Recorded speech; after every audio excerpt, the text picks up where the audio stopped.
सैराट चित्रपटातील अभिनेता अरबाज शेख यांनी वडिलांच्या उपचारासाठी आर्थिक मदतीची भावनिक याचना करत खासगी रुग्णालयात उपचारादरम्यान रुग्णांची आर्थिक लूट होत असल्याचा आरोप करणारा व्हिडिओ सोशल मीडियावर प्रसिद्ध केला। या व्हिडिओमध्ये उपचारासाठी मोठा खर्च होत असल्याचा तसेच रुग्णालयातील मेडिकलमधूनच औषधे खरेदी करण्यास भाग पाडले जात असल्याचा आरोप करण्यात आला। वडिलांना डोळ्यासमोर मरताना पाहू इच्छित नसल्याचे सांगताना अभिनेता अरबाज यांना अश्रू अनावर झाल्याने हा व्हिडिओ मोठ्या प्रमाणात व्हायरल झाला। मला आता काहीच कळत नाही, पण माझ्या बापाला मला वाचवायचे काही करून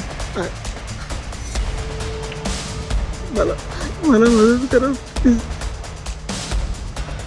अन्न व औषध प्रशासनाचे आयुक्त तुकाराम मुंढे यांच्या आदेशानंतर सोलापूर शहर पथकाने नोबल हॉस्पिटल येथील फातिमा मेडिकलची तपासणी केली।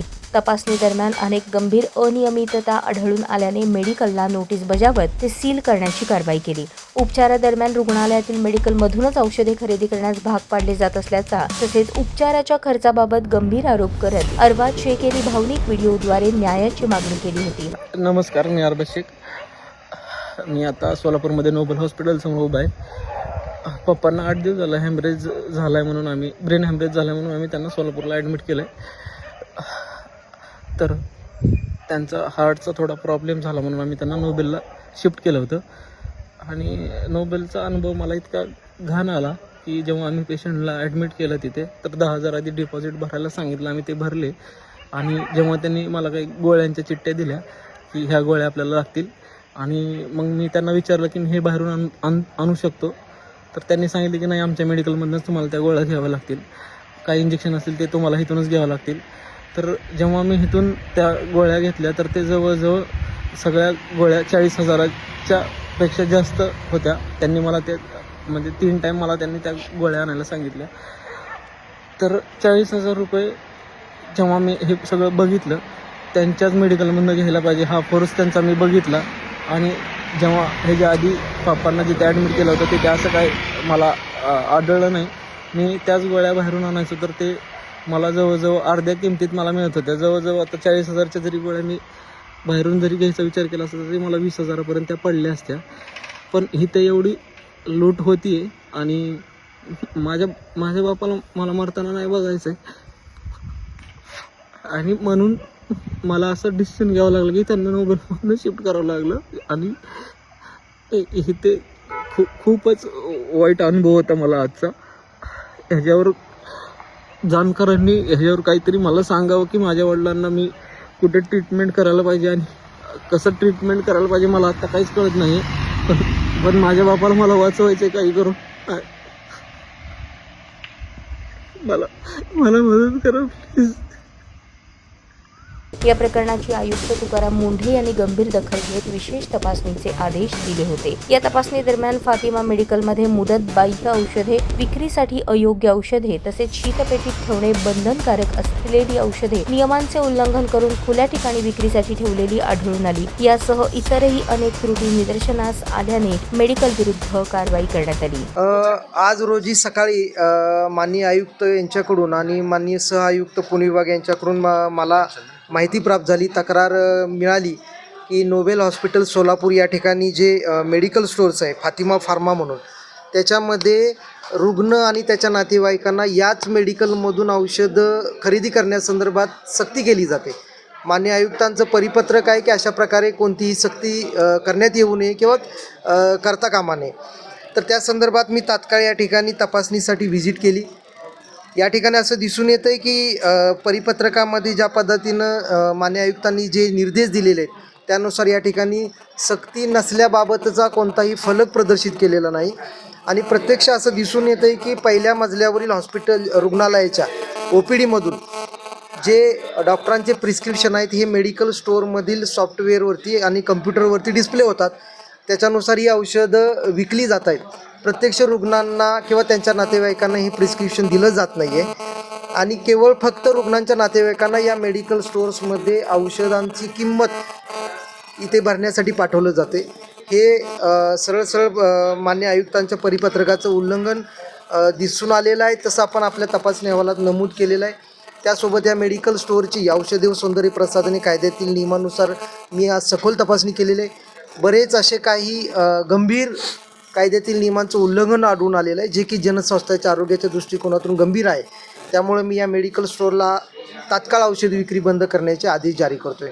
ते प्रिस्क्रिप्शन आपल्याला या ठिकाणी मिळालेलं आहे आणि त्याच्यामध्ये असं दिसून येतं आहे की ते सुद्धा ऑनलाईन सिस्टीमवरतीच प्राप्त झालेलं होतं आणि एक प्रकारे त्यांना इथूनच औषधी खरेदी करण्यासंदर्भात कंपल्शन करण्यात सक्ती करण्यात आलेली होती. आरोप काय केलाय नाही, त्याच्यामध्ये असं आहे की MRP पेक्षा आपल्याला कोणत्याही औषधाची किंमत आकारता येत नाही आहे.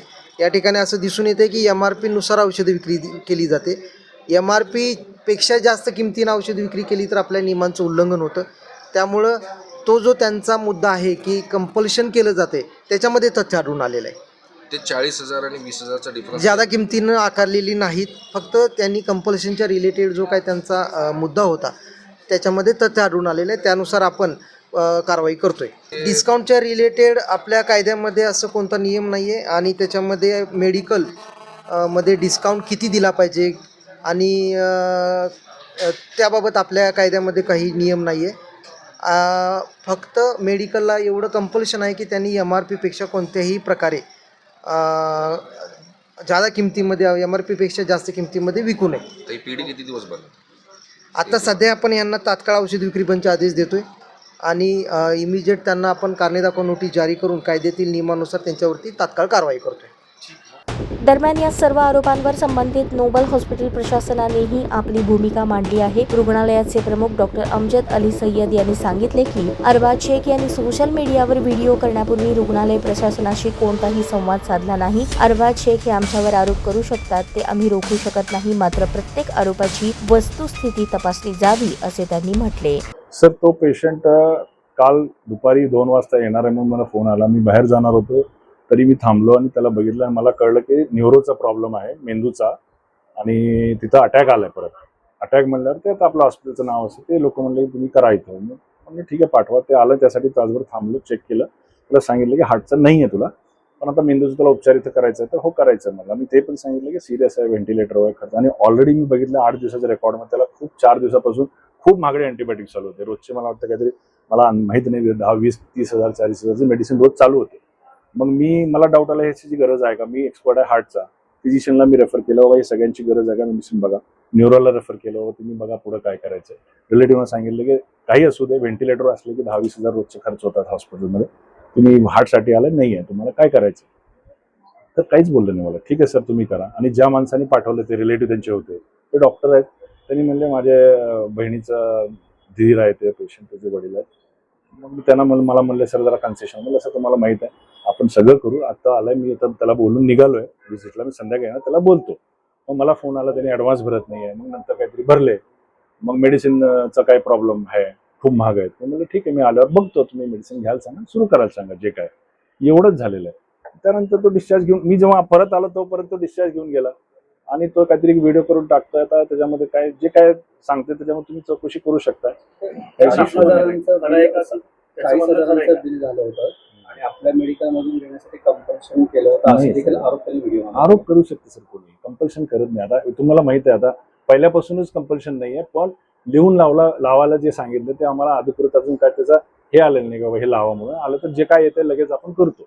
ते सुद्धा करायला काय हरकत नाही, कारण बाकी रेट लिस्ट वगैरे आमची आहेत बाकी हॉस्पिटलची वगैरे. मेडिकलला जे म्हणजे आलं ना, पेपरमध्ये आलं, व्हॉट्सअपमध्ये आलं की बाबा असं लिहून लावा, की ते अजून कुठं आलं नाही तर आम्ही लावलेलं नाही. आणि सगळ्या हॉस्पिटलमध्ये मेडिसिन हे का असतो, एमर्जन्सीमध्ये पेशंटला घेण्यासाठी असतो. काही लोक म्हणतात आम्ही घेत नाही, तर ठीक आहे. आणि बरेच गरीब पेशंट येतात, मग ते बाहेरनं आणतात, तर आम्ही सॅम्पलमधनं पेशंट ट्रीट करतो. किंवा हॉस्पिटल साईजचं जे बिल रोजचं आयसीयूच असतं.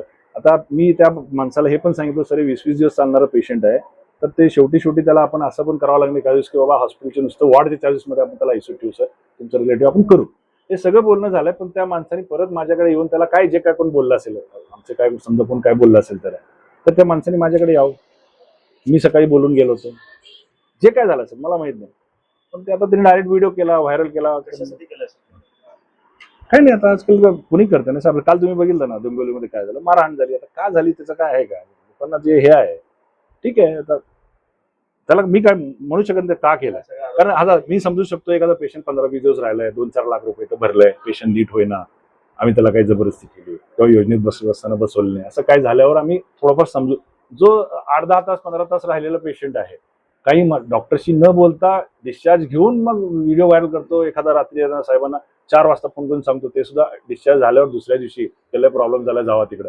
आता इंटेन्शन काय त्याचं मला माहित नाही. तर आपल्याकडे किती दिवस पेशंट ऍडमिट? अरे, एकच दिवस सकाळी. बिलाची पूर्ण रक्कम भरलेली आहे का? हो, भरलेली आहे. किती भरलेली आहे? 10,000 रुपये बिल झालं. या सगळ्यानंतर आता ड्रग इन्स्पेक्टर आपल्या मेडिकेशनची ते आता रोज चालू आहे, सगळीकडे जात आहेत. ते आलेत, त्यांचं काम ते करतील. त्याचं काय म्हणजे मला असं आता कोणतरी म्हणलं तरी फोन करून बोलवलं असेल, म्हणजे सरकार बसलेली आहे, जसा व्हिडिओ आला की पळतेत का सरकार? असं नाही आहे ना साहेब.